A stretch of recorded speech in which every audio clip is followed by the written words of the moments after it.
بہت سی عورتیں ایسی ہوتی ہیں جن کے پاس زیورات ہوتے ہیں، سونے چاندی کے زیور ہیں، اور ان کے اوپر زکوٰۃ واجب ہے مگر وہ زکوٰۃ نہیں دیتی۔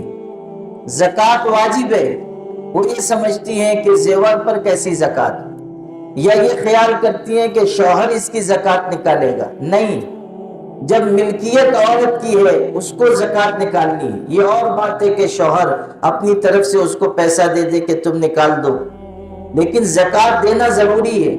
کتنی عورتیں ہیں جن کے پاس زیورات ہیں، زکوٰۃ ان پر واجب ہے مگر زکوٰۃ نہیں دیتی۔ اور حدیث پاک میں یہ بات ہے کہ جب زکوٰۃ روک لی جاتی ہے تو اللہ تعالیٰ آسمان سے بارش روک لیتا ہے۔ زکوٰۃ نہیں دی جائے گی تو بارش روک لی جائے گی۔ اب آپ غور کریں کہ کتنی عورتیں ہیں ان کے پاس اچھا خاصا سونا ہے، چاندی ہے، زیورات ہیں، مگر زکوٰۃ نہیں دے رہی۔ اور ایک غلط فہمی یہ بھی ہے کہ رمضان ہی میں زکوٰۃ دی جا سکتی ہے۔ کتنی بہنیں ایسی ہیں کہ ان کو کہا جاتا ہے کہ آپ کے پاس زیور ہے، زکوٰۃ دو، تو وہ کہتی ہے کہ رمضان تو چلا گیا، آپ کیسے زکوٰۃ دیں؟ یعنی وہ یہ سمجھتی ہیں کہ رمضان ہی میں زکوٰۃ دینا ضروری ہے۔ ایسا نہیں ہے، عورتوں کو یہ بات سمجھنی چاہیے۔ رمضان میں تو اس لیے زکوٰۃ دی جاتی ہے کہ اجر زیادہ ملے گا، ثواب زیادہ ملے گا، ورنہ زکوٰۃ رمضان کے ساتھ جڑی ہوئی نہیں ہے، اس کا رمضان سے کوئی لینا دینا نہیں ہے۔ زکوٰۃ سال گزرنے پر واجب ہوتی ہے۔ اور ہمارے مرد حضرات بھی زکوٰۃ کے سلسلے میں محتاط رہیں۔ کتنے ایسے مرد ہیں کہ زکوٰۃ سے بچنے کے لیے سال کا آخر ہونے لگتا ہے تو زمین جائیداد بیوی کے نام پہ کر دیتے ہیں، صرف اس لیے کہ زکوٰۃ واجب نہ ہو، ہیلا بہانہ کرتے ہیں۔ زکوٰۃ واجب نہ ہو اس کے لیے ملکیت بدل دیتے ہیں، حالانکہ ہیلے بہانے کرنے سے اللہ کے احکامات نہیں بدلتے۔ زکوٰۃ پوری دینی چاہیے، مستحق لوگوں کو زکوٰۃ دینی چاہیے۔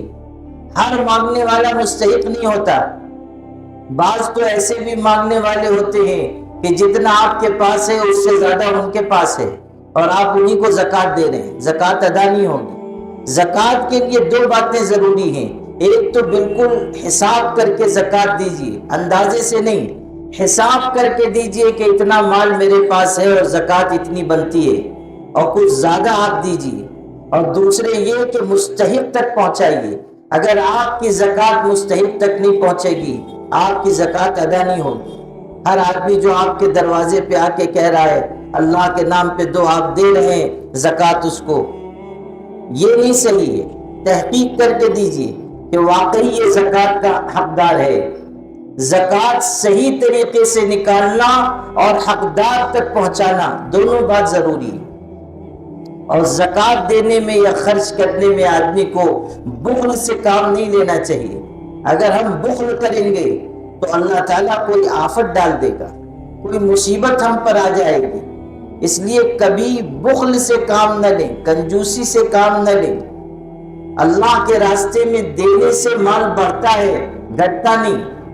حضور صلی اللہ علیہ وسلم نے قسم کھا کر کہا کہ صدقے سے مال کم نہیں ہوتا۔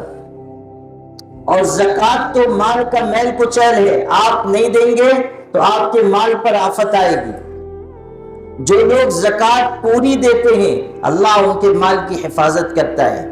حدیث میں حسنوا اموالکم بالزکاۃ، اپنے مال کو زکوٰۃ دے کر محفوظ کرو۔ وداؤوا مرضاکم بالصدقہ، اپنے بیماروں کا صدقے کے ذریعے علاج کرو۔ واستقبلوا امواج البلاء بالدعاء، اور جو بلا کی موجیں آ رہی ہیں، جو طوفان آ رہا ہے، دعا کے ذریعے اس کا مقابلہ کرو، دعا کے ذریعے اس کا سامنا کرو۔ دعا مومن کا ہتھیار ہے، اور صدقہ بلا کو ٹالتا ہے، اور زکوٰۃ مال کو محفوظ بناتی ہے۔ میں آپ کو ایک قصہ سناتا ہوں۔ ایک گاؤں سے میں کہیں سفر میں جا رہا تھا، گزرا، گاؤں والوں کو معلوم ہوا تو بیچارے محبت کرنے والے لوگ ہوتے ہیں، سب آ گئے، تھوڑی دیر ٹھہر جائیے، تو میں رک گیا۔ راستے کے کنارے کھیتی تھی بہت بڑی، لوگوں نے بتایا فلاں حاجی صاحب کی ہے۔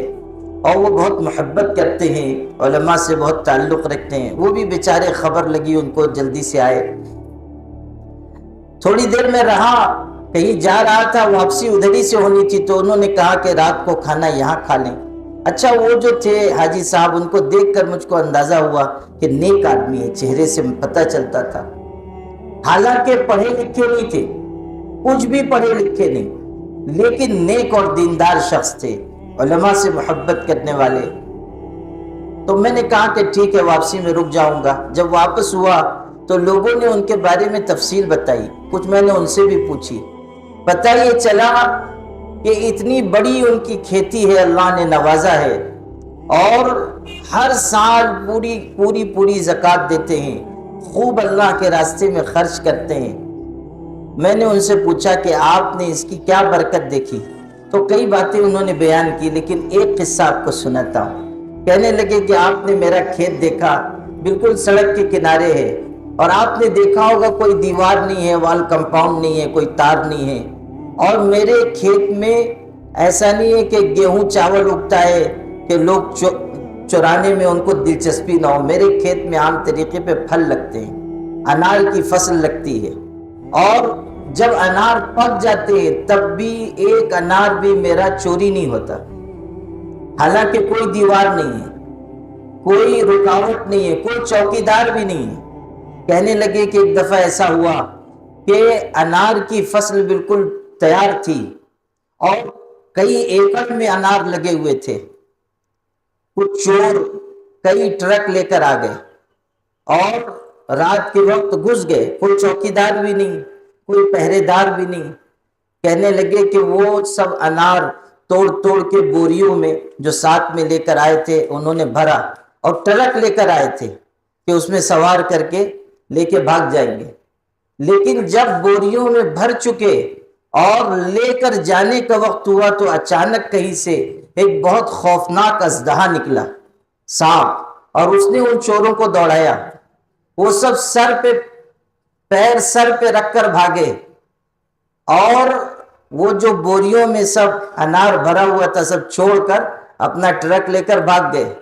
تو مجھ سے ہنس کے کہنے لگے کہ حضرت جی، اس سال جو انار کو توڑنے کی مزدوری ہوتی ہے وہ بھی میری بچ گئی، یعنی جو مزدوروں کو بلا کے انار توڑوانا پڑتا ہے اور اس کو بوری میں رکھوانا پڑتا ہے، وہ سب کام بھی چھوڑ کر کے گئے، اور میری اس سال کی مزدوری بھی الحمدللہ بچ گئی۔ تو اور یہ بتایا انہوں نے کہ چونکہ میں زکوٰۃ پوری ادا کرتا ہوں اور ایسے بھی خیرات کرتا ہوں، علماء کی خدمت کرتا ہوں، تو اللہ نے اس کی مجھ کو برکت نصیب فرمائی ہے۔ آپ غور کیجئے کہ اللہ تعالیٰ کس طرح زکوٰۃ دینے والے کے مال کی حفاظت فرماتا ہے۔ تو حصنوا اموالکم بالزکوٰۃ، زکوٰۃ کے ذریعے اپنے مال کو محفوظ بناؤ۔